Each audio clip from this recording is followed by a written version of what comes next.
Hello and welcome to The Good, The Bad and The Worst, a podcast where we watch movie trilogies and decide which movie should be out having fun, drinking, partying, running over people, getting away with murder, things like that. I'm your host, Griner. And I'm the reanimated corpse of Ben Willis, and I heard you suck in bed. And I'm Luke Morgan, and this whole thing could have been avoided if men just went to therapy. Boys, we are doing I Know What You Did Last Summer, a series of horror movies spanning from 1997 to 2025. Are either of you do you have any connection to I Know What You Did Last Summer? Luke? No, I'd never seen any of these movies before. I felt like, this period when the first ones were coming out, my brothers were watching them. They were the teenagers at the time. And so I'd heard about it a lot as a kid, but I'd never watched it. So, yeah, my exposure came through Scary Movie, where it's Scary Movie is a direct, mashup of Scream and this, and those are kind of the two main inspirations. But again, this is one of those cultural touchstones that whether or not you've seen it, you know what it's about, you know stuff about it, like two household names, even though I'd never seen it. So I felt like it was very much part of my. It was in my brain, but it was also a black spot in my filmography. It is kind of crazy that you hadn't seen him, Conan being such a horror guy. Yeah, they're like the quintessential 90s slashers, really. This and Scream are kind of the two, and they're both by Kevin Williamson. Yep. That I don't know. Because again, I feel like I'd already sort of known and seen this. All of it was kind of on the table in Scary Movie. But Grana, I feel like you would have been the perfect age for this when it came out, or... That's what it's shot at you. Sure, I was 10 years old when the first one came out, but perfect age. To be honest, these were the scary movies pretty much. These were the scary movies that I watched when I was younger. I don't know why. My parents aren't particularly into scary movies. They didn't really allow them, but I don't know. As slashers, they're kind of pretty tame, to be honest, I think, looking at them. Even looking at the making of them, they talk about how they didn't want to have a whole bunch of blood and gore in it, and I don't know. They were just on when I was young. So I'd seen the first two. I thought I had seen the third one, but upon watching it this time, I realised I definitely had not seen that movie. But we'll get into it. Yep. What do you guys think of the Fisherman as a slasher villain? Is he appealing to you guys? Is he interesting? I would say that I can't consider him an iconic looking villain because despite all this time having never seen these, I didn't know what the killer in I Know What You Did Last Summer looked like. I didn't even know the hook was like a thing from this. I saw it in the most recent poster at the cinema when I was at the cinema. I was like, the killer's got a hook, but I didn't know that was like an iconic thing from this series. And obviously when you look at the posters, they all have it. So, but I just feel like, everybody knows Ghostface. Everybody knows Jason. Everybody knows Freddy. I hadn't seen Scream for the longest time in my life, but I knew Ghostface. I don't think this has that iconic thing to it, but obviously it's something they've kept throughout them all and kept that character. Yeah, I mean, it is the link between these movies. Yeah. Sorry, go ahead, Conan. No, it's a little bit too vague to be iconic. It's because those other ones sort of have two things. Freddy has a lot of things. He's burned. He's got a hat. He's got claw fingers. There's a lot of iconography. The shirt. Yeah, that's right. Jason has the hockey mask and the machete. Michael Myers has the mask and a butcher's knife and the overalls. They all sort of have a proper outfit and get up. This guy's got a fisherman's slicker, sure, but without having a face, it kind of undoes some of that. Yes. And so it's it's just enough to be a fisherman's slicker and a hook, but it's not enough to be to really sort of imprint in your mind. Especially when you watch the first one, and there is actually 10 other people in the crowd that are wearing this exact same get-up, apparently. They're just we're all fishermen, you know what I mean? But yeah, that's right. Yeah, I agree. Particularly watching this now, there's nothing really stand out about the Fisherman as a villain here. The hook also feels like kind of an awkward, at least in the way they use it. It's just used like a slashing weapon 99% of the time. That's right. Certainly, you could do something interesting with hoisting people up, and he does do that occasionally, but it's not. His kills are not terribly interesting. No, and he uses other weapons as well in parts. Like he uses a knife or something.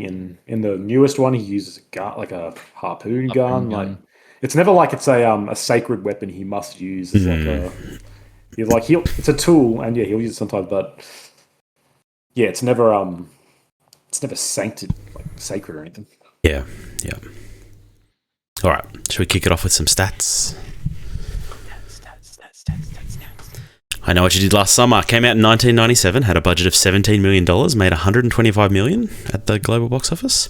I Still Know What You Did Last Summer came out 1 year later in 1998, had a budget of $65 million and made $40 million at the worldwide box office. Wow. Apparently. I'll Always Know What You Did Last Summer came out in 2006. Reportedly had a budget of $17 million. I couldn't find that corroborated anywhere. I don't buy that. It's also the same amount as the first movie, so $17. I don't actually know what the budget was. Straight to DVD, no box office information available. I can't imagine it made a lot of money. And then the 2025 version of I Know What You Did Last Summer had a budget of $18 million and has made $64 million at the global box office. So what was its budget? $18 million, apparently. Oh, so it's very similar to the original. That's interesting, yeah. So it's like the absolute blowout of budget for the second movie is outstanding. And how did they even go so high? Bahamas. Jack Black money. Oh, yeah. I forgot, the Bahamas, yeah. Got some big shit. Jack Black's like 20 million payday. For me to do that Jamaican accent, I'm going to need some real dough, you know? I feel like we need him. He really ties the whole film together. Yep. Critical receptions, 52 for I Know What You Did Last Summer, 21 for its sequel, a big 0% on Rotten Tomatoes for I'll Always Know, and the 2025 version of I Know What You Did Last Summer had a critical rating of 42 on Metacritic. Yeah. I just want to say quickly before we get to it later, but man, I didn't know what the scores were heading into these. I knew after the first one they'd dropped off a bit, and after we watched the second one, I was like, just before I started watching the third one, I looked in, I was like, no, I was like 0%. I was like, I don't think I've ever watched a 0% film before. Oh boy, it feels like it. I was like, wow, I'm in for a good Saturday night tonight. Here we go. Yep. All right. I Know What You Did Last Summer, 1997. Four young friends bound by a tragic accident are reunited when they find themselves being stalked by a hook-wielding maniac in their small seaside town. Man, I remember this movie being like quintessential 90s, early 2000s. It is. It feels like it still. Was this a phenomenon? Again, Gray, we know that you weren't really at. I wasn't a teenager like when this movie came out. I don't know what the buzz was around it, but I do remember it being a thing that people cared about and thought was, as teenagers, they're out partying and then it turns into a horror movie. What's not to like? You've also got Jennifer Love Hewitt. There's some attractive people in this movie. Some absolute stunners. Honestly, I didn't realize Jennifer Love Hewitt. She's always kind of like in the public mind as like this sex symbol from the 90s. And I don't know if I'd ever really seen anything with her from this era. I'd never seen her in whatever the sitcom is she was in, Family Ties or whatever it is. I don't know where she got started. I've never seen her in that. I don't know if I've ever seen much of any of her stuff except for like Garfield back in the day.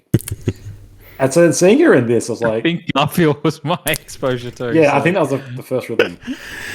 Like seeing this, I was like, she is quite astoundingly beautiful, and I see why people were like head over heels for her. Yeah, she was a force in the 90s, obviously. Yeah. And then Sarah Michelle Gellar, same deal. Was Buffy out before this? Or came out the same year because I looked the same thing up. Wow, having a good 97. Having a good 97 for sure. Yeah. Yep. That's my boy, Freddie Prinze Jr. Yeah. Has he done anything? I don't understand him. I know that again. Scooby-Doo. Scooby-Doo is also my exposure to Freddie Prinze Jr. as well. Right. He's all of these names are names that I know. It's like as soon as I hear them, I'm like, oh yeah, I've heard that name a billion times in my life, but I have no idea what they do. I'll admit, Freddie Prinze Jr. is like a weird dude for me. Where like I feel like my exposure to him was Scooby Doo as Fred, and I liked him in that. And then he made like a cameo appearance on Friends as a memorable character, and I was a big Friends fan back in the day, so watching that. And then he became a writer for WWE. Like he was a producer for WWE. Writer. Of course. Yeah, like as in he helped script storylines and matches. But WWE's real wrestling, isn't it? What do you mean? Yeah, stories. I know. Like the story. Yeah, it gets a lot. I don't want to break it to everybody at the moment, but and then he was like Vega in Mass Effect 3, and I was like, oh, Freddie Prinze. This is a weird. He's casting. Vega. Yeah, he's Vega in Mass Effect 3, and I was like, this is weird, Freddie Prinze, and I liked him in that as well. So I kind of have I like Freddie Prinze. Freddie Prinze is my boy.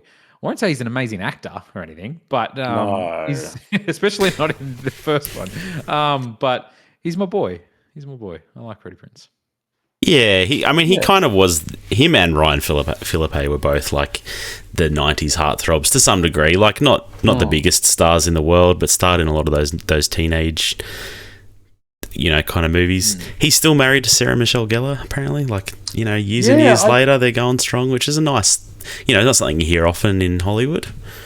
No, I did see that. That is really nice. Like.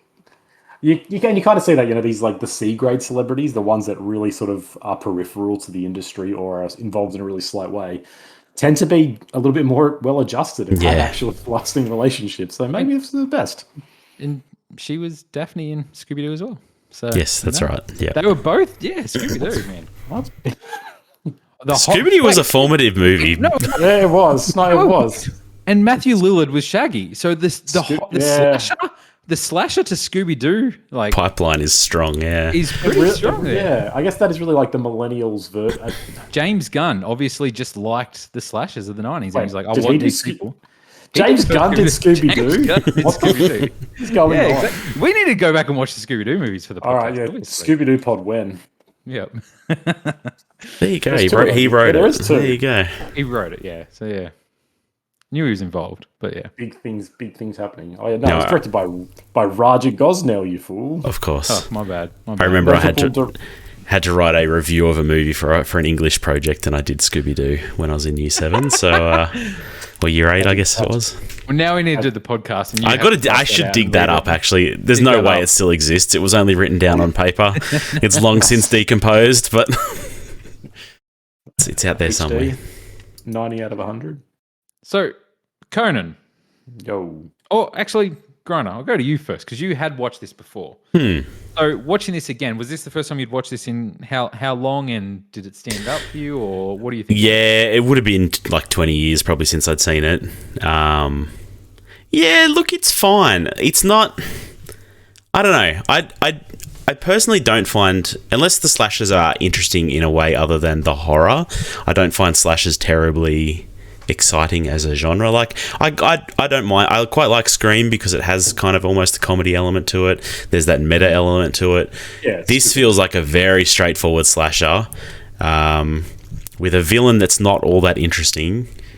And honestly, like apart from being attractive, none of these characters are very likable.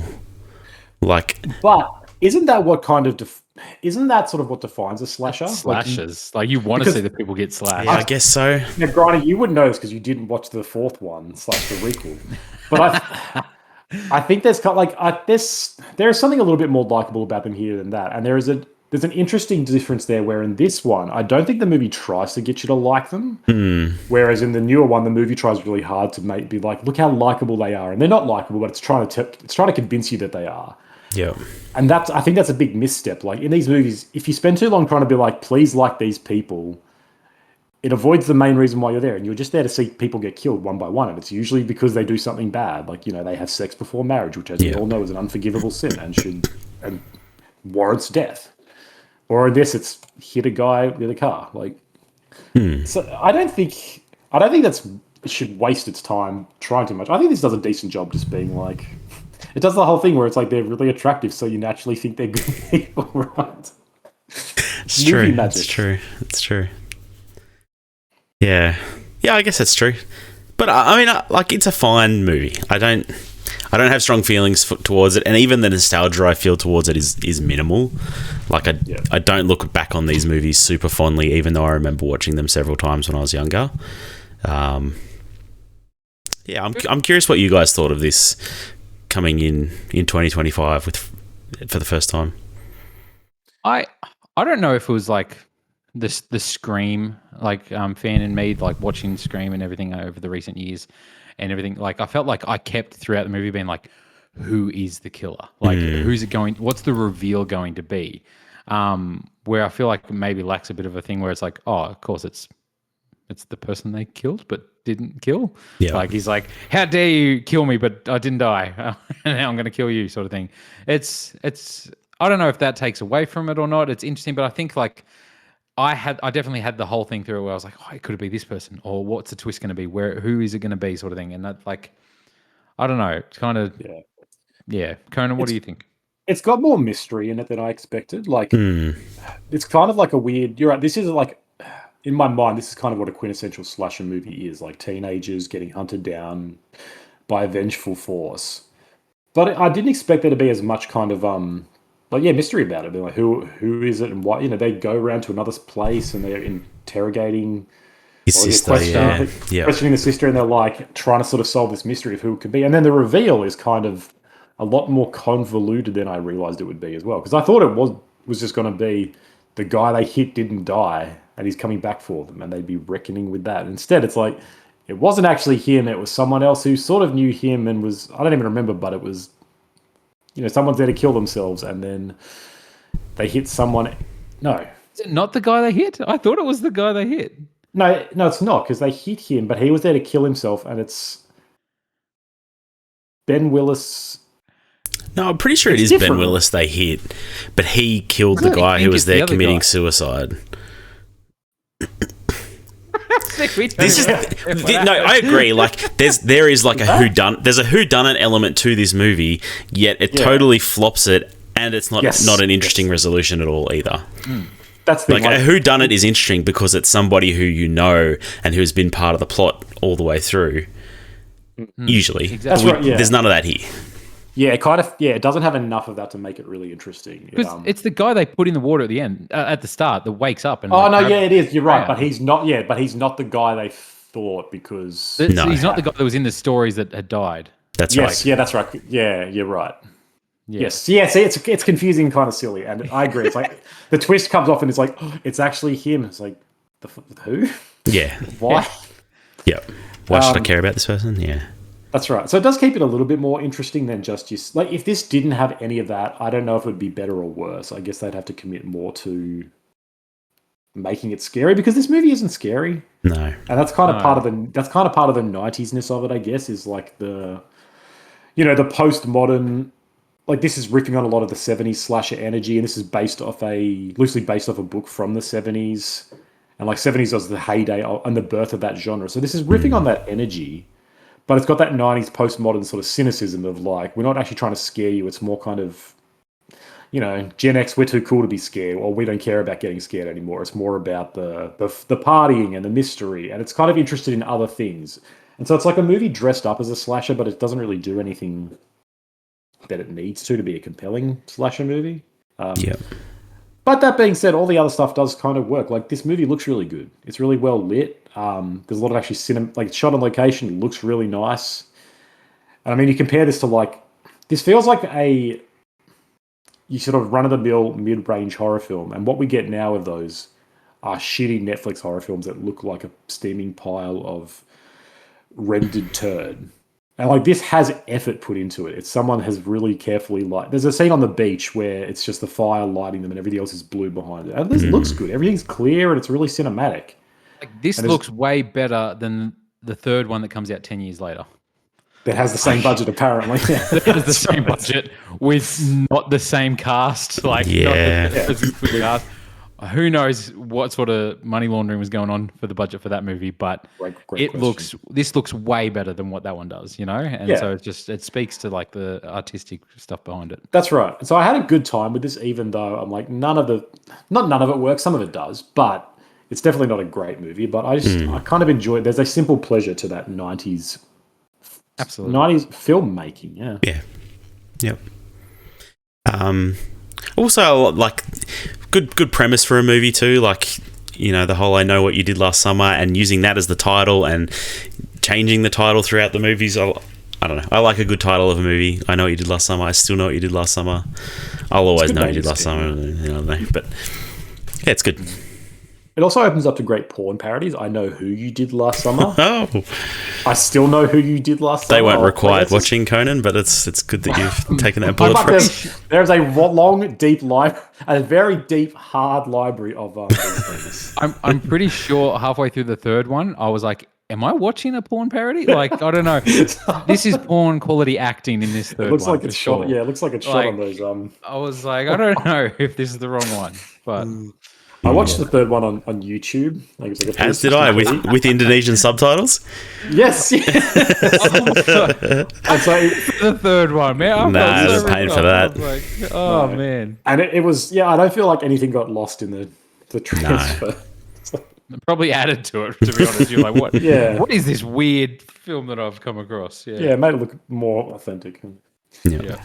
Just a lot else. Yeah, some strange choices in this. Like, I don't know, her sister Elsa. I didn't know Elsa was a real name. I assume Frozen made it up, but it's not. Just really mean in the whole. Yeah. She deserved really to get mean. got. Like, I was glad Yeah. when she got at least. I was like, yeah, the way she's just like, you and your pathetic hair. Like, I don't know. She's such a mean sister, but yeah. It's yeah, and there's a lot of time given that's to a her. very 90s like sibling relationship too. I feel like there's so many movies you can point to in the 90s where siblings just hate each other. Like But it never goes into it either. It's never even close to being like, oh, you killed my, you know, you caused our mother to leave or something, which I assumed it was going to. It's just like, I hate you. Yeah. Okay, that's that. Yeah. There's something, I don't know. I'm sure it's on purpose and it fits the small town aesthetic, but like this movie feels a bit lonely. Like there's very rarely other people around. It feels like when you would expect there to be. It's got an interesting setting and feel. The setting does so much in this. Like I sort of realized, like because I always assumed this was set in, I don't know, California or something. Yeah. And then seeing it, I'm like, you don't see many movies or horror movies set in Carolina, like North Carolina. But yeah, like this modern day fishing, like it's like a village basically, and then it's like got Louisiana Bayou vibes. Like it feels really like swampy. at the sister's house. Like it feels really like remote and like it's out in the swamps, sort of thing. Yeah, and you're right. It's like there's this one boardwalk of civilization and everyone becomes a fisherman if you live there.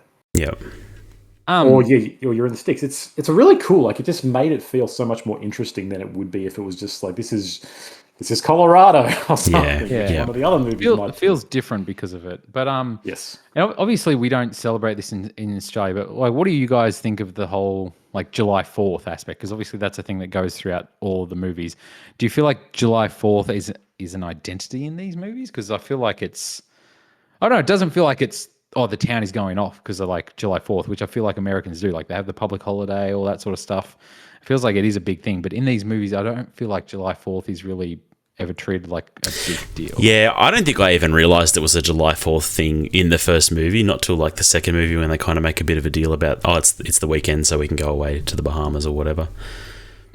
Yeah. Well, there's the parade they go down. There is the Like, parade, you're right. There's a lot of... But that feels more like the local weird, like... It feels like the annual fishing parade, yeah. Yeah, that's true. But I guess to your point, yeah. But to Grana's point, it's kind of like the isolation of it. Like this is such a small town that they celebrate it, but there's almost not a... I mean, you know, I say this lovingly as someone who's also from our town of Inverell, but like the Inverell parades that they do are always kind of like... It reminded me of Inverell's parade. There's always something a little bit sad about it of like, you know, the effort is notable. But it's just like there's just fishermen slickers on the roof and stuff. Like, yeah, that's right. There's people dying in our streets. Yeah, but it's just like, you know, it's just like this is a small town doing it, and so it's like you feel you feel that it's kind of slapped together, or you can feel the lack of money behind it. And it's not an insult. I'm not being like, oh, small towns, whatever. It's just like there's less resources and there's less people who want to give the effort to it, and so We can't you all feel afford that. to live in Sydney, Conan. That's you know, right. but No. I Where feel there's like- real parades every day, I and no feel murder like- has ever happened here. No, exactly. I feel like the most sort of holiday vibes it feels like is the opening scene where they're on the beach and there's kind of fireworks and they're drinking and having fun. That feels like Yeah. the most like, oh, it's like a holiday and like they're high school students out like celebrating. I feel like that's the most, which kind of makes sense for them where the story goes, where everything else feels kind of depressing, maybe. But yeah, I don't know. It does.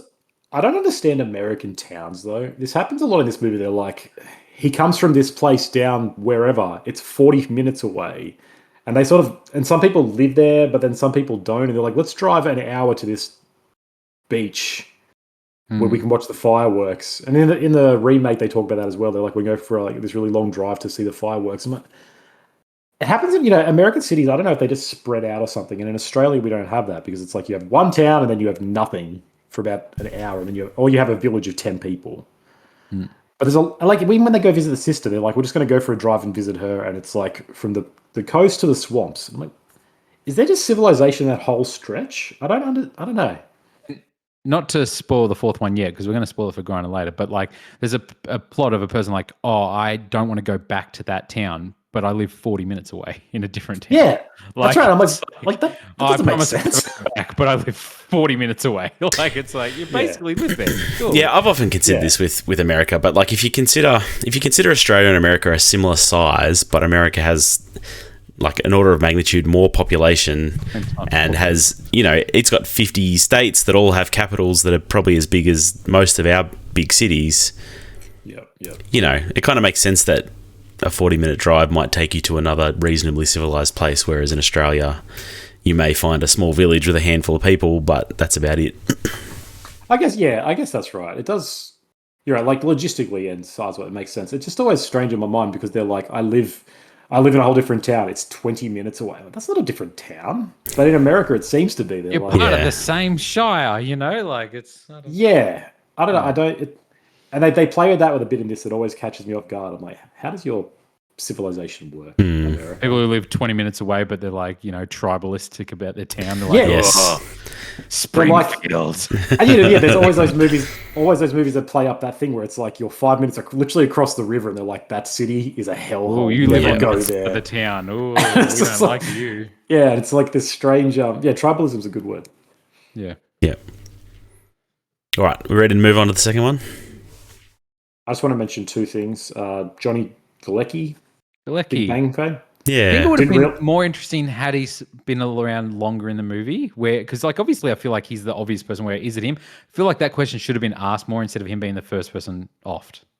It's yeah. They could have played that up a Strange bit, choice. yeah. Because he's the obvious red herring, and then they're just like, no, don't worry about that. Yeah, once again, they don't seem there's all a that red herring. concerned like about the whodunit element of this. They kind of want to have a bit of a mystery, but don't seem to care about that part of it. Won't commit to it. And there's a scene where Sarah Michelle Gellar gets home, and she like gets a can of Diet Coke and shots it like it's scotch. The strangest thing. She like pours a glass, downs it. It's like, and then goes to bed. And didn't brush her teeth or nothing. She just went straight No. to bed. I'm It's like, Diet man, Coke. There's no sugar. but there's something about Caffeine. I don't know what it was, but something about just seeing a Diet Coke can open, it felt 90s to me. I was like, oh, look, Yeah. like this is. I feel like I wouldn't see this in this day and age. Nobody's drinking Diet No. Coke. Diet Coke was very relevant then. Yeah. Yeah, Yep. because All right. they're like, oh, the pretty people drink Diet Coke because they're healthy. right. You know what I mean? That's right. what it They're was. not. They're not. Yeah. You're right. Yeah. All right. That's it. I Still Know What You Did Last Summer, 1998. The murderous fisherman with a hook is back to once again stalk the two surviving teens, Julie and Ray, who have left him for dead, as well as cause even more murder and mayhem, this time at a posh island resort. Jack Black with dreadlocks. What is that role? Like, why is he even... It's just to give them someone to kill, I suppose, but... Yeah. I wasn't. It's- I got excited when I saw him. Like, I was like, Yeah, yeah, so was Jack I. Black's in this one. I was like, this is gonna be exciting. He looks like he's I having feel like- fun. But he's doing nothing. He's not even contributing to Absolutely the doing nothing. accent, 100%. Yep. He's got no Jack Black energy. It's so strange. You're right. It's just they introduce a lot of characters they need to kill. as is the nature of a slasher. Like I can't say that. It's such a weird choice being like Jack Black as a Rastafari. But he wasn't really a thing No, he wasn't. then. Like, it was early in was, his career. Early days. Yeah. But it's still just like this guy is not. That's not his brand of comedy. And even at the time when he was a bit more of a serious actor in his early days, I'm like, why do this? Cast a Jamaican or don't make him Rastafari. But And I'm not like. Is it 2001? Oh, this is a stone. Oh, it's 98. Like, is this 98 98? stoner? He's a stoner, so he's like Rastafarian because he's a stoner. Or Yeah, like, is that what seems like stoner a big culture was in 98? I just don't know. one. Either. Grana, you were 27 years old in 1998. No. Yeah. What was You've gone going through on? your stoner phase at this I was point. 11. Was Yeah, this- I was smoking a lot of weed in those days. Did you have Did you feel dreadlocks? seen when this came on? You're like, there I am, finally. Finally, representation. Me, Mr. White Guy with dreadlocks. Yeah, look, no, I don't know what the weed culture back then was. Strange though, it had to have been, right? Yeah, and Hollywood hadn't really caught up with it in the same No. way. They were still like, they still sort of saw it as this really like. It's a Cheech and Chong, right? Like that's the weed culture from back then. That's right. Still a bit bizarre. John Hawkes is in this. I love John Hawkes. If you've seen Deadwood, he's in Deadwood. If you guys don't know who John Hawkes is, fuck's sake. He's a really good actor. Is that the old guy? He's the guy who plays Ray's friend, who's like driving with him when they and he gets killed straight away. Oh yeah. He's like, I'll drive with you down to this. Again, he's like, I'll drive with you 20 minutes down to this whole new city. That's right. apparently. Yeah. Yeah. And he gets got straight away. Yeah. Real character actor. Like he pops up in so much stuff, but he's really good. True. Brandy is in this, which I didn't know who that was, but my wife did. So did my wife. She's like, "Oh, it's Brandy." I'm like, "I believe you." Who the hell is? She's a singer, but her friend, her main friend. Yeah, she's a No, I know, singer. but I was like, I didn't realize this was a. Yeah, okay. Yep. Yeah, so apparently big. We didn't even like, not to go back to the first one, but my wife thought like the line like, "What are you waiting for?" It was so iconic. Like she was like, Yeah. at the start of that, she was like, "Oh, this is like," she's like, "Okay, how do you not know that meme?" And I was like, "I don't know. What is that from?" Like, Again, I know that from. it's iconic. They even call back to it in other movies. So Yeah. I just know that from Scary Movie. Oh, true. So they maybe This that's whole movie why it has became been- a meme. Yes, this franchise has been ruined for me by Scary Movie. yeah, but yeah, it's obviously very different dynamic in this one. At the Bahamas, Freddie Prinze is traveling there for half of the movie. Yeah. After he gets taken out. I got excited when I thought like we were going to get some exciting kills, like with the tanning bed and everything like that. I don't know if it's just like the Final Destination of me that was expecting like things to get gnarly, but I had the same thought. they Yeah. avoid it a lot. It seems like it's teasing it a lot. He doesn't go the extra step. That scene is very strange. Like she's in the tanning bed, yes, but she's trapped by a cable tie, which that can be hard to undo. But just turn the tanning bed off, and then like she's not in any immediate danger, right? It's probably They're more there dangerous just and getting she's into the still tanning bed in the screaming first like place. crazy, Yeah, like kicking him. He's just like, and he's like, calm down. I'm gonna break the cable tie. It's gonna take me like 2 seconds. Just calm down. yeah. Yeah. Her friend's boyfriend, like it seems like all he talks about is just trying to get laid. That's all he wants. The whole movie, his whole thing is just like, God, I hate people because I haven't gotten laid yet. Yeah. It's his one trait. Again, really 90s though, like super duper Yeah. 90s. Just that high school, the college goal is to just have as much sex as you can. And he's not even like treated like such a jerk because of it. It's just like kind of normal. Like, oh yeah, the poor boyfriend, he just wants to get laid. Yeah, he's a man who's not having sex. Yeah. How is that Pour allowed? one out. Pour one Came out to for this one resort moment. where they're the only 4 guests in the whole resort. Yeah, you'd But- think it's yeah. Yeah. And I mean, look, we won't get the into holidays are finished, you know. we won't get into the sexual politics of it, but Brandy's a bit of a tease in this. You can unpack that at your own stage. You know, who's really to blame, who's problematic. But there's just some power imbalances going on here. It needs to be interrogated at some point. Now, let's talk about the important thing: the voodoo shaman Estes. Why is there a voodoo shaman in this movie? Don't. I mean, is it another red herring to make you think he's the one who done it? We kind of But know. it's We so- know, like immediately, it's not him though, right? Like he's there praying for them basically while they're getting attacked. It's this movie just feels very very thin. It's I mean, it was made a year after Yes. the last one came Yeah. out, so it's obviously a very quick. That's cash in grab, on this by tripling the budget and losing $20 million in 1 year. Like, this did not go to. I'm amazed. fruition. I'm amazed that the hype from the original one didn't carry over to at least make this unprofitable. Like, we've definitely agree. seen sequels that are worse than the originals later. before, but make more money. Not really sure First what one- happened there. First one made a good profit, so like I was surprised when you told me the stats on the second one because I would have assumed that it would have at least carried through and been profitable. But tripling the budget, more than tripling the budget, and bombing, that's disaster. funny, No wonder yeah. it took 10 years to then come out with the third one, and it was direct to DVD, and it was Yeah. what we got. But This seems like the one that killed the franchise, definitely. But and they obviously didn't want to. They just want to keep trying again. It's funny. This reminded me a lot of like a COVID film. This is the kind of thing you would see nowadays getting made, right? Like go to one location where you've got a cast of 6 people, Yeah. and I'm like, White Lotus. why did White Lotus was very Yeah, much so- like yeah. people can't travel to this. We can't use this hotel, so let's use it for filming. That's like, right. have And this they're like, cast yeah, of people. we can just have ourselves here. There's no chance of outside interference. It ruins it. And I was like, why did they do this with this? Why the location change? Why the really small bare bones thing? Especially if the budget has been tripled or whatever. Like, I don't know. On one hand, I like the whole different setting, the tropical resort versus Fishingville, North Carolina. But I was like, it's a bizarre choice. I'm like, why? What was it about this? I don't know. It doesn't seem like a logistical thing. This was It's questions. weird. There are questions. It's weird because like it doesn't even lean into the tropical nature of it because then it goes into like stormy cyclone season. Yeah. Where it's like it's not even that stark contrast of like, oh wow, we're on the beach and it's like so luxurious, but there's a killer running around like in a fish slicker trying to kill us. Like Yep.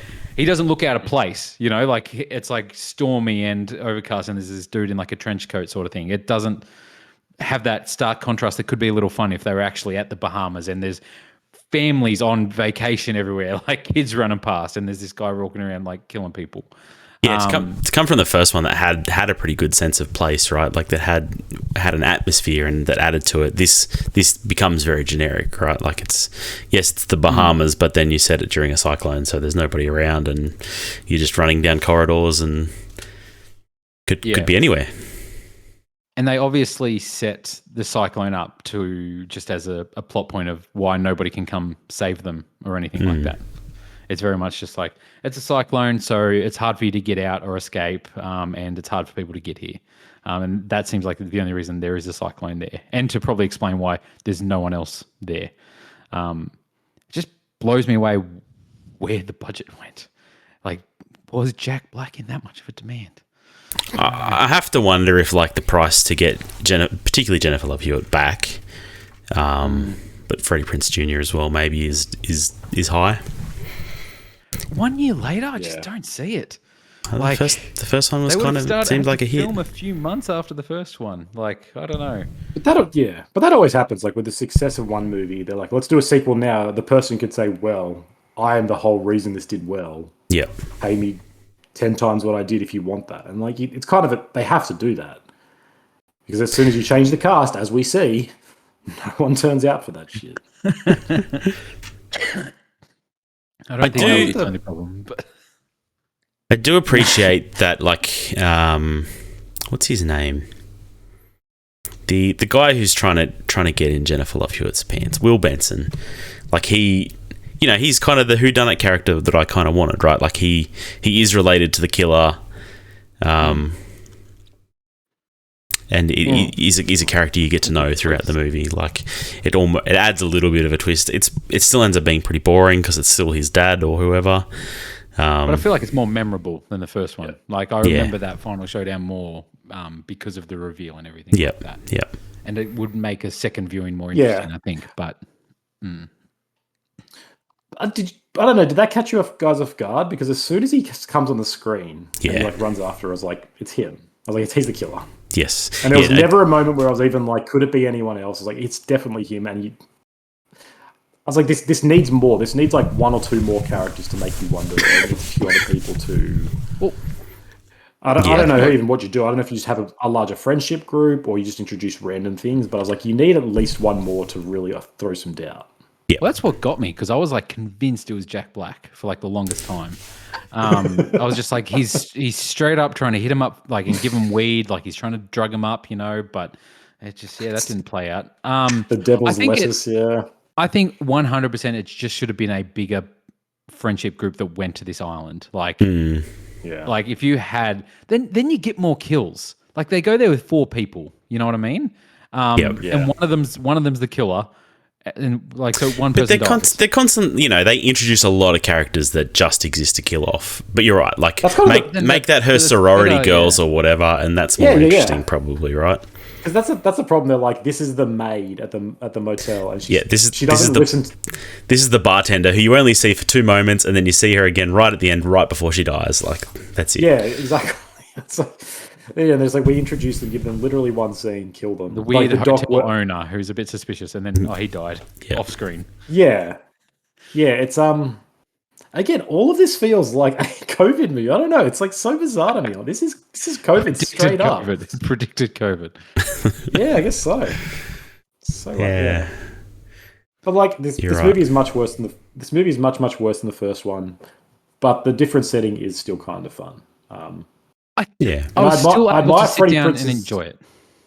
Yeah. There's something sort of a simple pleasure to it. I enjoy Freddie Prince's just determination in this as well, where he's like goes to the gun shop guy and he's like, "Give me the gun and the bullets," and the guy's like, "Whoa, okay, man." Load it for me as well. It's almost like he doesn't know what the hell he's doing, though, right? Like, then he shows up and can't pull the trigger. Like he goes to pull the trigger and it's not wounded or so. He has no idea how it works. Like his whole movie's been a revenge thing for him to come back with this gun, and that doesn't even take the safety off. Oh. It's really funny. And then the gun shoots 9 times, but it's like it's a 6-round revolver. Yeah. I think I saw that on a Letterboxd review somewhere. I did too. What did you guys think of like? Because the first movie ends this way too, where it kind of gives you a psych out where the killer pops out of the screen as the final moment. Because the first one's the mirror, like that's right written on the mirror. Then he jumps through, which is very Scream-like, of like, the killer's back, and that's the iconic person in the slicker. And then this one they go back to it saying, "Oh, you had that nightmare again," and she said something like, "Oh, like in the change rooms, like the showers." So she's basically saying that the end of the first one was a nightmare that she's been having, which is at least a good thing that they call back to it and explain it. That's true. I forget what the end of this one is. What's the? Isn't he under the bed?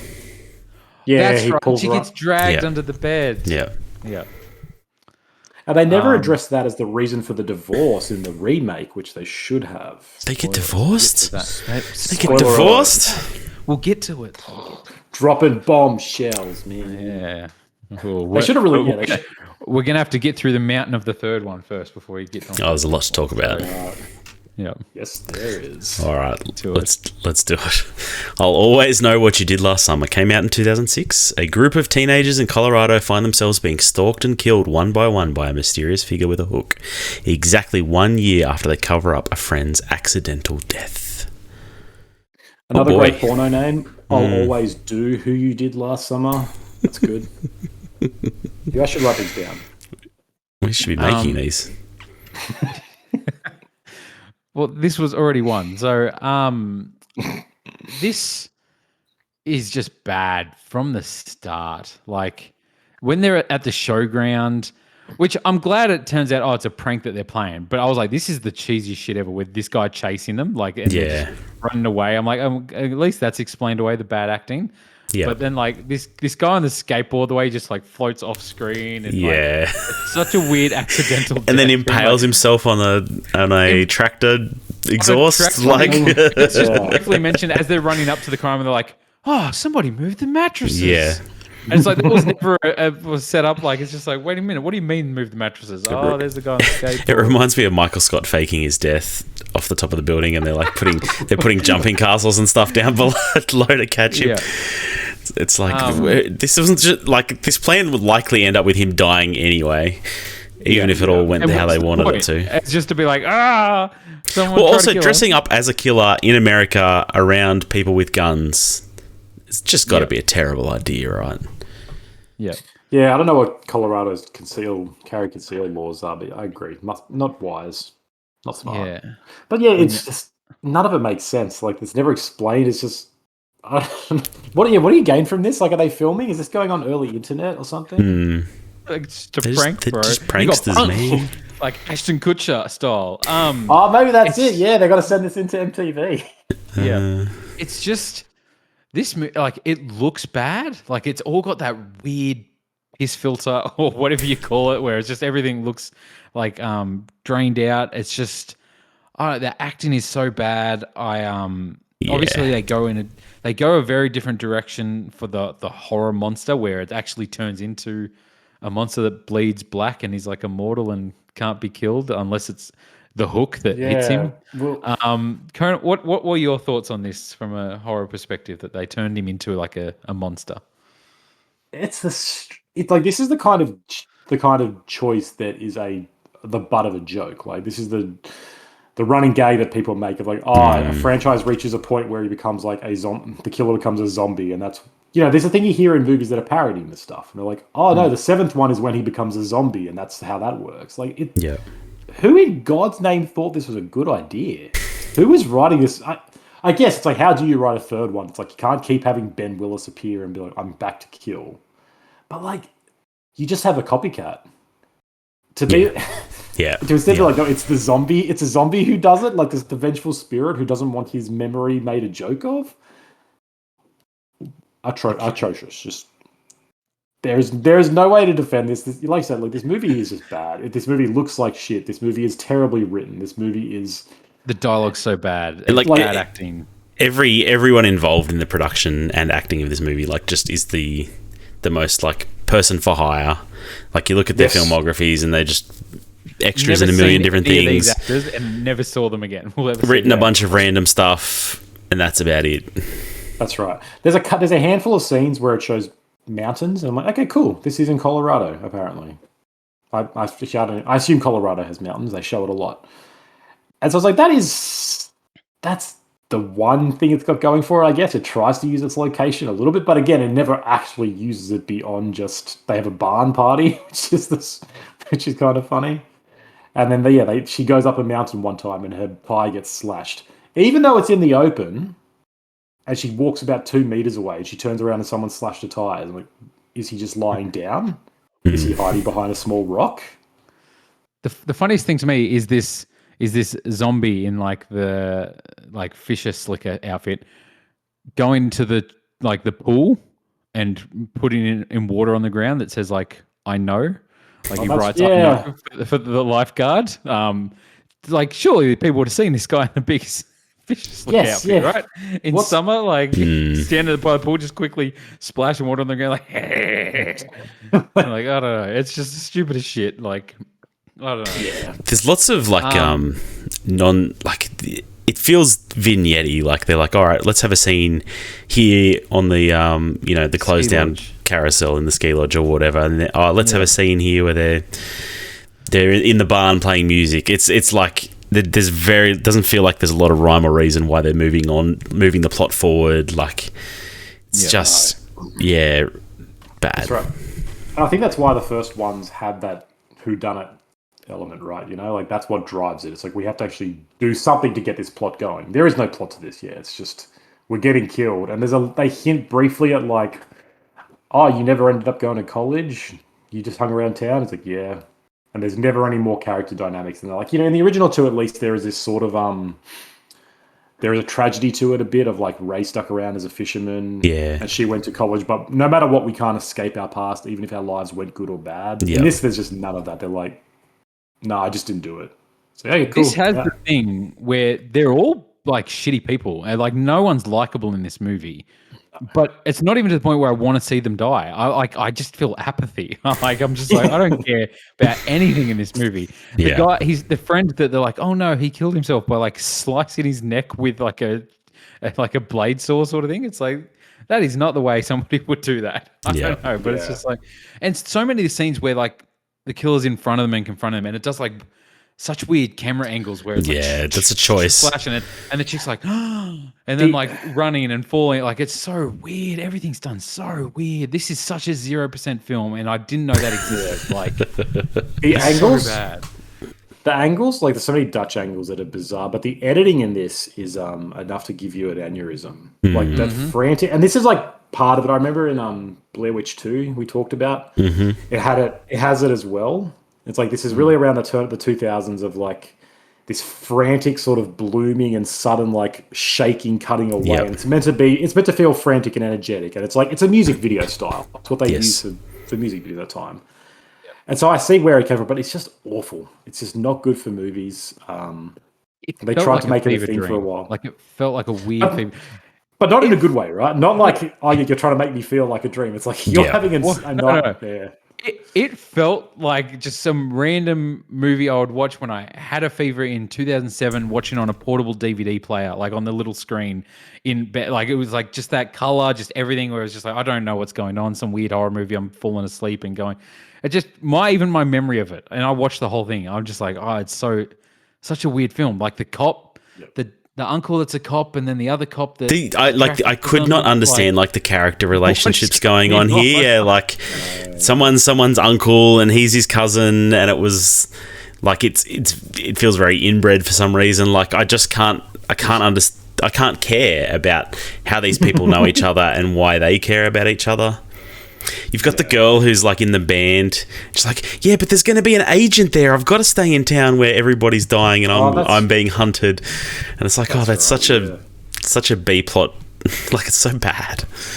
Yeah, like I don't think anyone involved in this put any effort into it. No.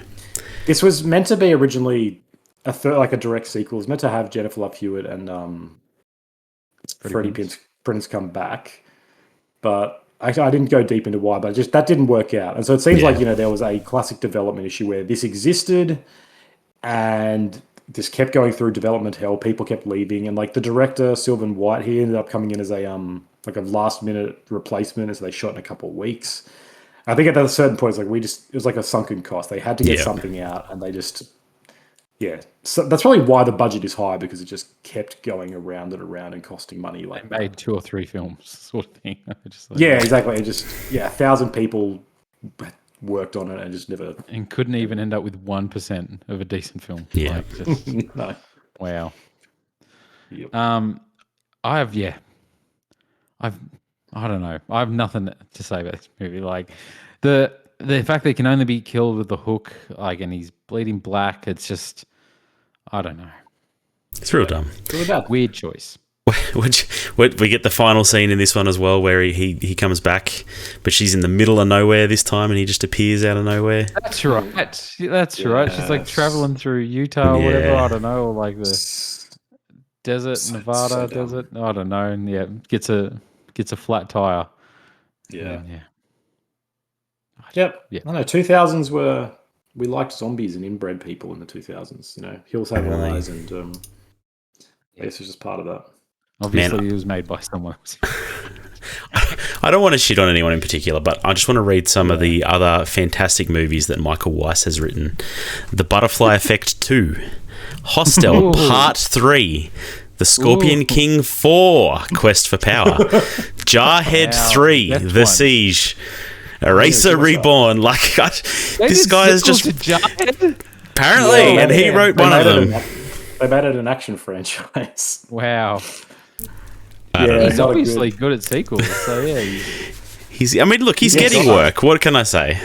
Yeah, he knows how to not write. anymore, surely. What's the last one? Eraser Reborn came out in 2022, so that was his last writing credit. Okay. Nothing upcoming, unfortunately, for old Michael Weiss. Maybe we'll get Dumb and Dumber 4. I don't know. Yeah. No, it just feels very thrown together by people who do not care, make a quick buck, and I'm not even convinced they did that.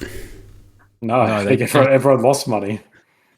Unless there was a money laundering thing, which some of these low budget direct-to-DVD things are, so could be. All right.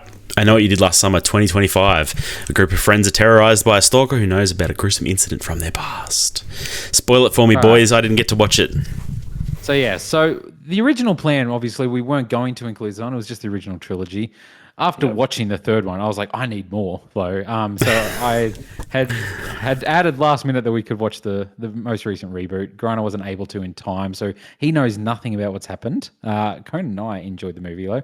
So I watched. You watched it. we watched the movie. Watched the movie. Definitely an improvement over the third one, that's for sure. Big step up from so that, is anything. Kicking your toe on like the corner of a bed is an improvement, I think. At least you feel something, right? Getting your privates chopped off. Conan, I Probably feel like better you than can watching the first probably one. discuss and sum this movie up what it tries to, but it's definitely a requel reboot of like, let's go back to the beginning and like that sort of reset this again where it's four friends going to a beach, some accident happens, playing on the first one. I quite like some of the stuff they do with that. Like I kind of like when I'm expecting this to happen, like they're going to hit somebody in a car, but what ends up happening, they're drunk Grana and basically cause a car accident because they're on the road being silly and somebody swerves to miss them and drives off the cliff basically. But you think they're going to hit somebody like at the start when they're driving up, they're drunk and all this sort of stuff. So it plays on a lot of that stuff, but subverts expectations, I guess. My problem is it subverts expectations, but it does it in the worst possible way. It subverts them just for the sake of it. Like changing that crime, for example. They didn't really do anything wrong. So yes, they were in the middle of the road being idiots, but it's established like he's playing chicken with a car, he gets saved by his friend, and then as they're kind of walking back, another car speeds around out of nowhere and swerves out of the way. They tell us that this is called Reaper's Curve, and this car speeds around the corner, flies past, and goes off the edge. It's like, this person crashed and did it to themselves. They were going way too fast, and what if an animal jumped out? The same thing would have happened. Whereas in the first one, they literally hit a person. It's like, these guys in the first one, they are guilty of a crime. They did something wrong. In this one, like, there is genuine grounds to be like, did they really do anything wrong? They pulled off the side, and like, they were on the road, but if this person was driving a safe speed around a corner in the middle of the night, they wouldn't have hit him. And there is the aspect that there was a car that almost hit him prior because he was playing chicken with it. And so it's like, that person could go to the cops and be like, these kids were on the road being silly. Sure, but I think it's manslaughter, bro. It's manslaughter. Yeah, they do. They talk about it, but I'm like, morally, it just doesn't rack up. It's like, yeah, they shouldn't have been there. But this guy the fact that first car didn't fly off the edge because it saw him coming, or whatever. I'm like, why then anyway?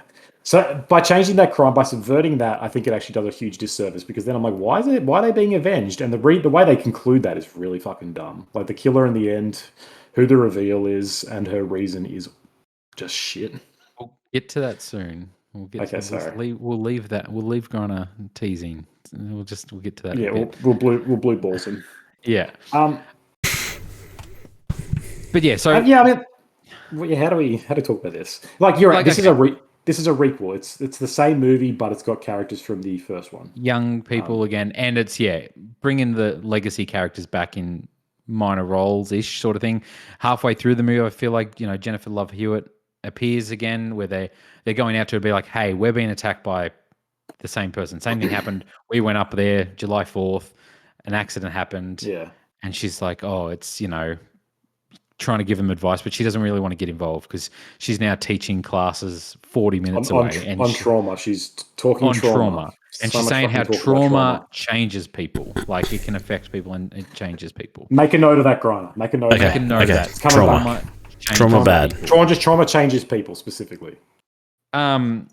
This, so obviously it's what? There's a couple, a will they, won't they couple, the teenagers.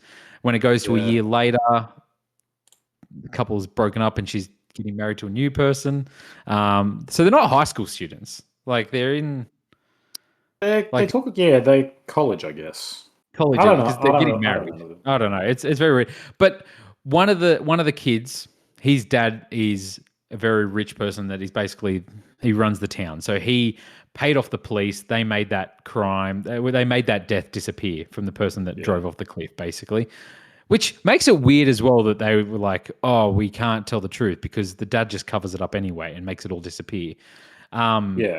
And it seems like they're not even aware that this thing happened back in 97. Like, it seems like there's a rumor, or like it's like, it's a ghost story people tell about this crime happened in 97. Yeah. Because this guy that runs the town and is like a property developer there, a mayor or whatever, also scrubbed all evidence of it off the internet so people would move to this town. So basically, nobody's aware that this stuff happened in the 97 and 98 because... Yeah, he didn't want people to know there was a serial killer there. Again, that's an interesting idea, right? Like, he's a real estate developer. He saw that there was he was like, the real estate was worthless after the killings. So he like buys all the land up, scrubs the evidence of it, and then turns it into like this, the Malibu of the bayou or whatever. There's something kind of clever there, of like, there's something cool about that idea of like this guy, the villain is basically a real estate agent. In this time, it's like, this guy owns the whole town. And he's just a real estate magnate, and he's like, he is doing bad things, and he's hiding the truth, and he's covering up murders because of real estate prices. That's kind of a good social commentary that I want from a requel like this, or I want from a legacy reboot. But again, they don't do anything with that. It's just a plot point to loosely go with, and sort of explain why they're not talking about this happening before, this exact same thing happening before, I guess. And again, it gives the mystery for the movie that the movie needs, of like, why are we being hunted? The same way the first one had that first mystery, this has this mystery of like, what is this? How do we not know about this? And it's fine, but it again doesn't do enough. I don't know. This movie really, it doesn't do anything different. It's the worst kind of parts of a legacy sequel where, it brings these new characters, it brings back the old ones, but no one's really doing anything good. Jennifer Love Hewitt and Freddie Prinze are both still pretty bad actors. Freddie Prinze is back as well. Yeah, can I just ask, I'm looking at the screenshots on IMDb, and I see Sarah Michelle Gellar and Brandy. Are they in this movie? So Sarah Michelle Gellar appears in like a fever nightmare sort of thing. Right, okay. Dream sequence. Because I see blood coming out of her head, so I assume she dies in the nightmare or whatever. Basically, right? Because the new cast is kind of similar, where there's a new one who's like the pageant queen, where but she's infinitely very similar. worse. Where she's infinitely the more modern hollow. version. There's no depth to any of Sarah Michelle Gellar, and so she has a vision of her where she's like, "Oh my god, she's just like me," and she got killed too. And she has a dream of seeing her. Sarah Michelle Gellar makes a joke about. She has this dream because she sees a photo of her in like the police station or something. She sees one photo and she's like, "Oh," and then so she's like, enough. Queen as well. Yeah, so then she has a dream where she's talking to her. It's like she envisions what she looks like 20 years later. And it knows exactly who she is, and she's like, and how she talks, and it's because they really wanted to get her into the shit. Like there's an interview the director did. They're like, the writer, sorry, they're like, writer director Jennifer Caitlin Robinson kept bringing in. She said to Entertainment Weekly she tried relentlessly to fit her in. Her efforts were naught because she could not maneuver around the fact that Helen Shivers is dead. Which it's stupid. Oh, it's so but dumb. it's still fun. Like this is the thing. Like I'm fine with that. Like I'm fine with that. Okay. Like I don't know if maybe like I was just like fine with, because obviously I don't have an affinity for this franchise. I don't care. So I'd watched all 4 of these over like 3 days. So I was like, there's that one. But I don't know if you'd watched the first one 20 years ago. An excuse to see Sarah Michelle again in that role, probably be pretty neat. You know what I mean? Like I just think it's fan service at the worst degree. It's fan service just for the sake of being like. But does this need to be anything more than that in 2025? A reboot of I Know What You Did Last Summer. The problem is we know it can be, right? Like we've seen requels. I guess so. We've talked about requels done really, really well. Top Gun Maverick obviously being the star, but even varying degrees on that, we've seen reasonably well done ones. So, sorry, why is Brandy back? So, Brandy is basically... Is she also in a dream? Scene. Oh, okay. She's basically a post-credit scene cameo where she sees on the news the events of what happened at the end. It's like, oh, damn, they're still trying to kill my girl. It's an Avengers stinger. And then Jennifer Love Hewitt shows up at her door like, they're coming for you next. And so she's like, damn, let's go kill some bitches, sort of thing. It's literally setting up the sequel. It's literally like, we're bringing the old gang back together. So I guess the main plot point of this, Griner, and the main like thematic thing and the ending and everything, one of the girls from the original group, turns out she's the killer because she's like, I knew the person that drove off that cliff. She didn't know at the time when he drove off the cliff. Oh, that was this person. But she had texted somebody in her religious group that she's a part of, like, hey, I'm with this group of friends. She didn't really want to be there that night. They were friends. They were like ex-friends, and she kind of got peer pressure to go in. Which is, again, a really stupid plot point. And she's like, there's no need for I kind of don't want to be here. So she texted somebody saying, hey, I'm uncomfortable. Can somebody pick me up? So her, like, church pastor or whatever sends somebody out to pick her up. And that's the person that then gets driven off that cliff. But it was like a close friend of hers. No, so she's dating a guy who's in a church, and he takes his dad's car, who's the minister. The minister, and that's why she doesn't know it's him, because she doesn't recognize the car. Yeah.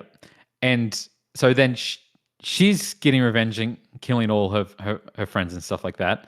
Actually, wait. Grana, can you guess? Grana, can you guess what the plot would be for this, or what the reveal would be? Oh, but no, they're all related to Ben Wyatt somehow, or whatever his name is.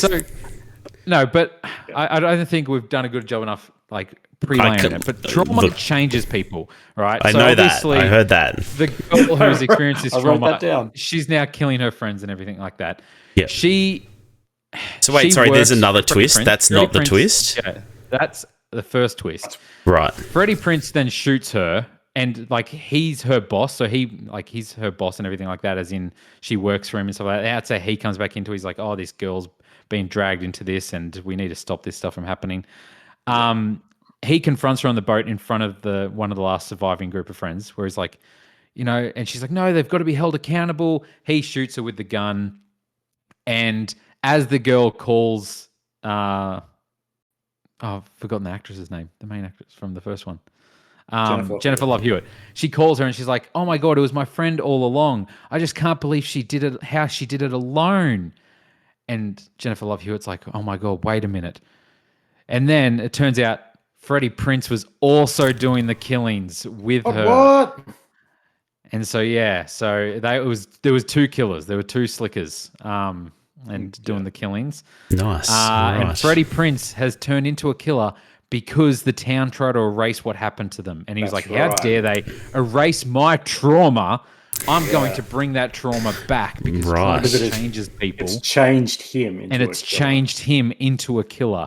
So Jennifer Love Hewitt has to help kill Freddie Prinze Jr. And the way he dies at the end is she's standing there and he's about to kill her, and she's like, what are you waiting for? Yeah, that's right. And then the young girl kills him from behind. Yeah. Classic. So he dies. He died. Freddie Prinze. Freddie Prinze gets killed, yeah. He definitely gets killed. The news people said, and he is deceased, but surely he'll be back. They didn't say his body was never found. They said his friend, though, that he shot, she survived. So she's probably... If they do another sequel, which I doubt they will, because I don't think this is performing as much as they want it to. It's profited. Like, it's turned a bit, but I don't think it's enough to... at this stage, it's not enough to justify it, I don't think. I didn't even realise this came out this year. Like, I don't... Like 3 months ago. I don't think it's done anything, but anyway. No, I think it's made no impact. It's like... It's returned its investment, but I don't think it's like... I don't think anyone looks at these numbers and goes, this will definitely make more profit the next time we do it. Yeah. It's funny, because, like, 3 months ago when this came out, I was at the Gold Coast for the weekend, and I like to just go to the movies just to watch whatever's on, like, because that's what I do when I'm in other towns. And I almost went and watched this, and this would have been my first one to watch. I'm glad I didn't. I chose to not watch it. I went and watched another movie, Ballerina, I think it was, instead of this. And I'm glad I did leave this one to the last one, because, man, that twist, I wouldn't have meant anything. I wouldn't have known how the trauma had changed him. But so he's very angry that the main person in the town had erased his history and his trauma, and it's his way of bringing it back. Something we didn't mention, the main girl hooks up with a female podcaster who does a podcast on this murder spree in the 97s. And Classic. so when she gets there and she's like, oh, and they're like, is it the podcaster that's doing it? Yeah, so it's another red herring, and for like 10, but it's the same as the first one. For 10 minutes you think it is, and then she gets killed. And she gets killed by the police. She's telling the guy with the hook, she's like, I'm a fan of your work. Please don't kill me. And then, He kills her. It's the I have a lot of problems with that. Number one, everyone in this movie keeps being like, "Wow, I met this podcaster. She's so hot," and everyone's like, "Yeah, she's really hot." She's not hot, all right. And this isn't a time where I can get up, where a man's going to get up and judge it. But it's like she's just not attractive, and it's really weird that they keep making such a huge deal that there's nowhere obnoxious, unattractive woman is beautiful. It's fucking weird. But beyond that, It's also just unrealistic because podcast hosts are hot. You know what I mean? Like, that's right. They should have made her hotter, like in real life. All of I this did not feel represented. You know what I mean? But it's also so stupid. It's like her podcast name is Live, Laugh, Slaughter. It's just her walking around this town. But Like there's not. recording on just a little thing where she's just like, note to self. Person killed somebody here in '97. Catch It's you like- later, Slay Queens. And It's just this- like, yeah, this isn't it's- how podcasts work. It's the most like I don't. This feels like it's clearly made to be like Gen Z. We see you, and it's like no one wants it this way. No one wants podcasters just thrown in those horror movies to be like, yeah, we acknowledge they exist. Nobody wants comments at the end like, it would have just been great if men went to therapy. Because guess what? The main killer in this is not a man. Why? It's like Freddie Prinze didn't turn her into the killer. She chose to start killing first. It's such a strange It was his trauma that changed him, and maybe he would have But gone. it didn't change her. She would have kept you. killing. She would have kept killing. It's just Maybe such a he would dumb have found thing. it better. I know. It's just. It's so stupid. It's like, because again, it's like someone has seen this line thrown around the internet as a meme and been like, write that in. That'll get people to laugh and watch our stuff. And the podcast was like, write a podcast room because they're relevant in 2025. A lot of like these dumb choices that are made for no reason except to try and appear relevant and cash in on it and be like, oh, this Would it have movie been sees. better if it was Jennifer Love Hewitt that was the killer? It would have been, yes, absolutely. I heard this theory somewhere. No, sorry, I saw it somewhere and then I heard it on a podcast as well, so it's going around. Make both her and Freddie Prinze the killers. They're the killers, and they're just like, look at these stupid kids making a podcast about you could have done trauma. Like, you could have done anything. You could have done it as like, they don't want to be the laughing stock of the town like that. They don't want to be forgotten. Trauma, whatever it is, like, you could just, that's just much more compelling. Like, have the characters, the heroes be the killers. And if you want to do a lazy trauma changes you narrative, that still works better than it did in this one. But the fact that they're like, I don't know, have Freddie Prinze as one, but not Jay. Because again, they reference briefly, like, they're divorced. It's like, why? I want to know why they're divorced. What happened? And it's very much like, oh, I don't want to talk about him, or I don't want to talk about her or see her again. That's but it's like, yes, this is the thing. Freddie Prinze is committed. Like, he's in this movie. Jennifer Love Hewitt feels like a cameo no matter how much she's in it. Like, it feels like, oh, she couldn't commit. Like, it seems like she's always just filmed in her house, except for the final scene. She's on the phone. Like, she's like away from the rest of the story and the rest of the cast. She's not like interacting with the whole crew. She's like, oh, I'm available over the phone for help. It seems like they had her for 3 days. We got her for a couple of days. Well, Freddie Prinze was like, I'm free all summer. Like, I'll come do. Surely she's free too, though. Like, what is she doing at the moment? If you want me to kill somebody, I'll kill people. Yeah, whatever. But, that's a good question. No, that 911 show is what she's just in, living comfortably. She's made 115 episodes of that, so she is a working actress. Thank you. And Freddie Prinze is waiting for Mass Effect 4. He got fired from WWE. I don't know, but it's because obviously, you know what? Scream did the Legacy sequel, all right, where it did well. I think it did well. It came back and everything like that, and it was done well. Yeah. And yeah, like this we've had a strong attempt, but I think this is better than the second one and the third one. Like, easily. Second one might be on par in my opinion. Third one, obviously, but like we've had Scream do two of these now. It didn't bring Neve Campbell back for one; it did bring him back for another one, and we had Halloween do it, and that Halloween requel is, I think, the perfect way to do it.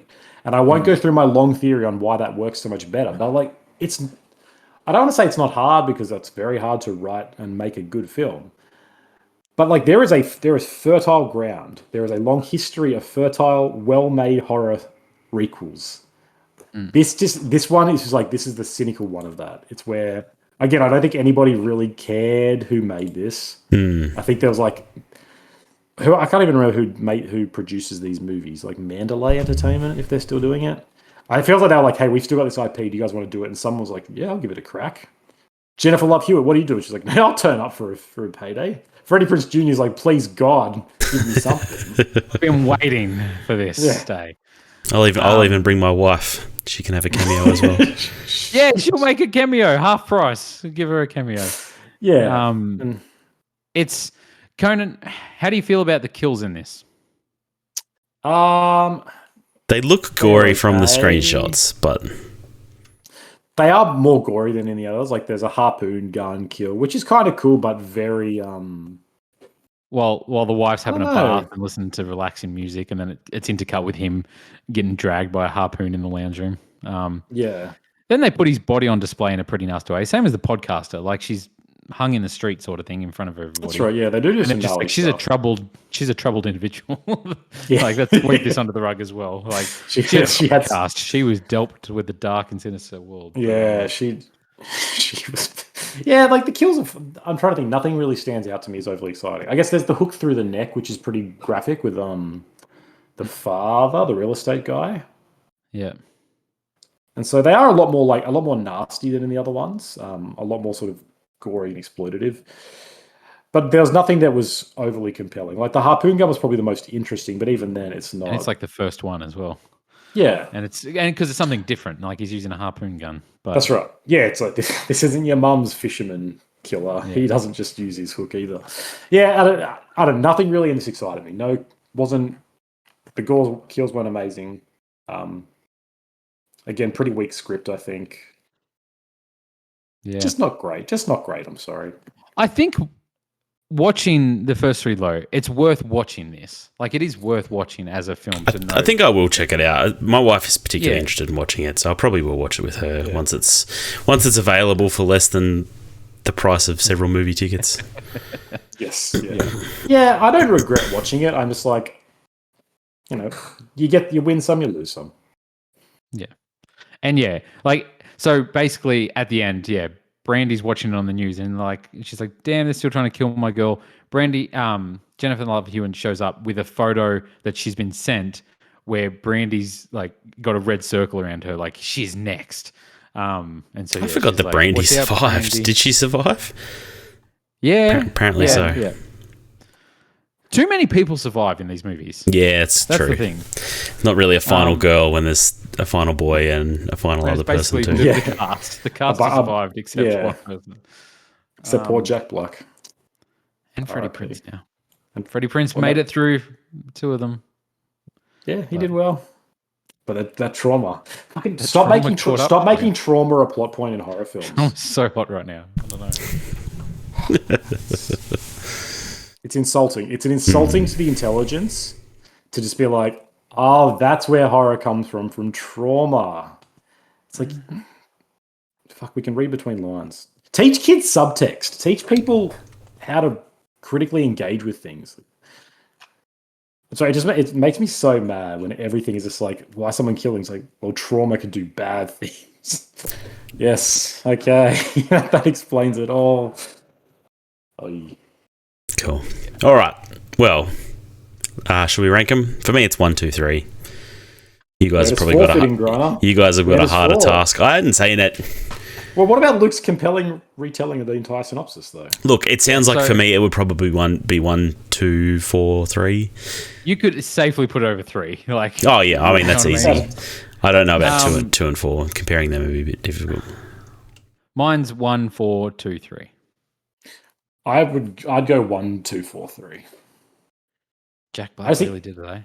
You spend so much time with the characters in this, and again, none of them are remotely good in the new one. The 4 main groups, like Chase Sui is the main character, and she's got nothing going for her. Like, not as an she's fine as an actress. They're all decent, and they're as decent young actors. But it's like they're all acting fine. Like, there's nobody. I'm like, oh, that's a person's a bad actor in this one. But they're the thinnest possible characters you can have. One is the vapid girl. Chase Sui is the jock. I don't know.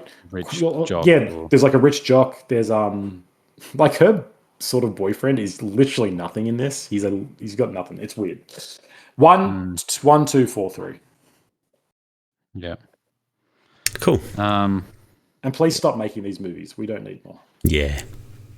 I think we can all agree. The After that Fisherman is not compelling enough to have more than 4 movies. No. All right. At least it wasn't a zombie.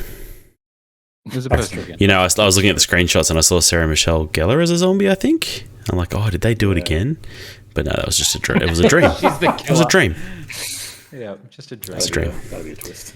Yeah. Next fortnight, we are doing Tron, I believe, right? Tron Legacy, Tron Ares. I'm going to try to change your minds between now and then. Well, let's see. We're going to be seeing Tron Ares together. How can we not do a podcast about Jared it? Leto. Jared Second Leto. time. He's. I hear he's made up for his Joker performance. He's back. He's What about back, his baby. cult? What about his, Maybe it should what about be his- the Jared This is Leto. this is panic room level, Jared Oh, Leto. what about his cult? Has he made up for his cult? Or is he... No. hasn't paid for that yet? Okay. No, but you'll join soon. It's worth it. It's 30 Seconds cult to Mars. time. All right, thanks for joining us for the good, the bad, and the worst. This podcast is brought to you by some books by Conan Clark, The Taste of Iron and The God Grotesque. Check them out on Amazon. Thanks for listening. Rate us on iTunes and Spotify. Tell your mum about us. We'll catch you next time. Peace.